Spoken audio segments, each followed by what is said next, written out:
Ink skryf in Afrikaans webwerf www.ink.org.za April 2025 prosa wender.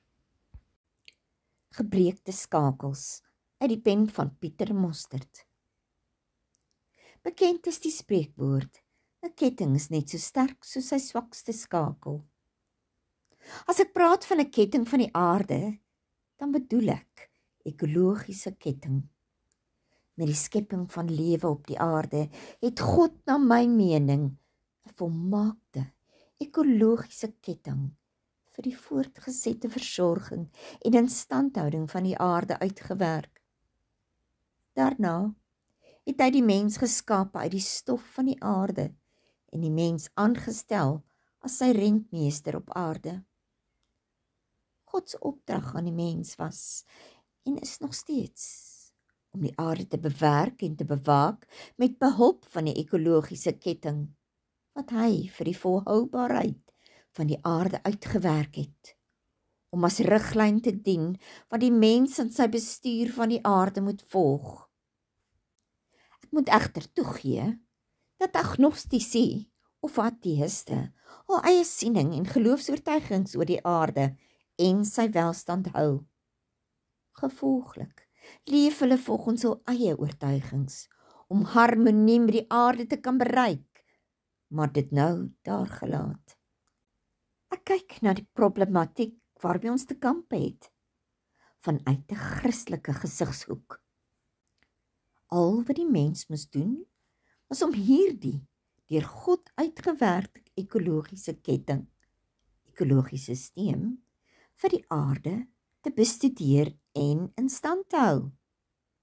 Nou kan jy vir jouself oordeel of die mens by hierdie opdrag van God hou en of hy reeds van hierdie skakels gebreek het en steeds voortgaan om hulle te vernietig. Waaruit bestaan hierdie Godgegewe skakels in die ekologiese ketting van die aarde? Laat ek verduidelik. Alle plante en diere wat in 'n spesifieke habitat, bekend as bioom, leef en dis 'n bepaalde biotoop op die aarde beset, verteenwoordig 'n belangrike skakel in die ekologiese ketting van die aarde. Die mens is veronderstel om toe te sien dat hierdie skakels, waarbinne die omgewingstoestande van sodanige aard is dat dit 'n natuurlike leefplek, habitat, bied vir sekere spesies, soos onder andere voëls, te versorg en in stand te hou, om sodoende die voortbestaan van die aarde te verseker. Nou is dit so, dat die lewensgemeenskap wat die mens insluit van 'n bepaalde biotoop voortdurend eise vir die behoud van sy skakel in die oorlewingsketting stel. Elke spesies op die aarde het 'n spesifieke funksie te verrig in die ekologiese ketting van die aarde. Sy toleransie-vermoë bepaal die behoud van sy skakel, waarin die mens natuurlik as rentmeester 'n kardinale rol vervul. Of moet ek eerder sê, nie vervul. Wat is die sleutel tot versterking van hierdie ketting? Net een woord, naamlik harmonie. Verstuur die harmonie in een van die skakels en dit het 'n nadelige invloed op al die ander skakels in die ketting en dus die voortbestaan van die aarde.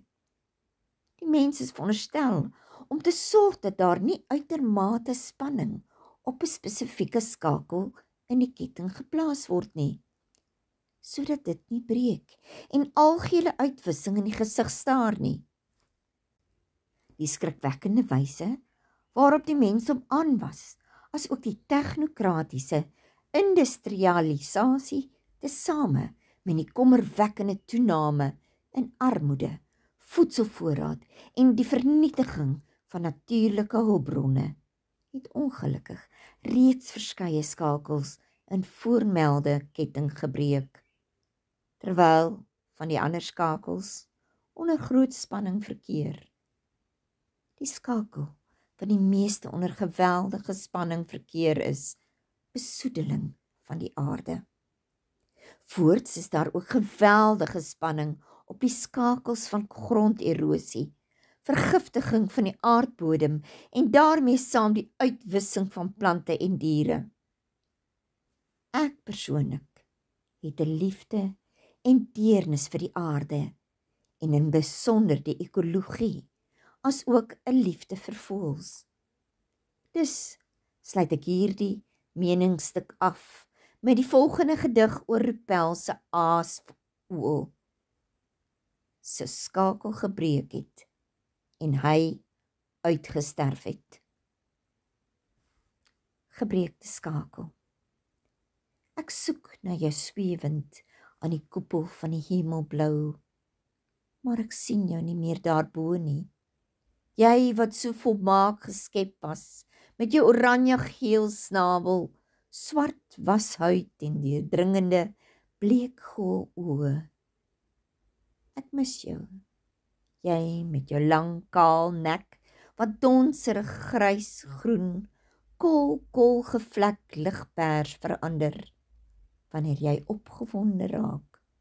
Ek sien nie meer jou geskipte vieremantel, met spierwit rande, wat blink soos diamante, in die speels van die son. Nou kan ek jou nog net op 'n foto bewonder. Lof toe swaai in my poesieboek, of jou op die internet gaan soek. Jy, eens pragtige, Rupelse aasvoël, wie het jou skakel gebreek uit die ketting van die Skepper se ekologiese plan?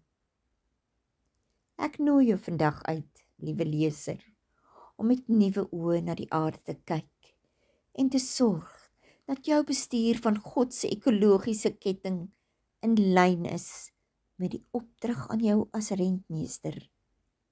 Bewerk en bewaak. Voorkom dat God se ekologiese ketting breek.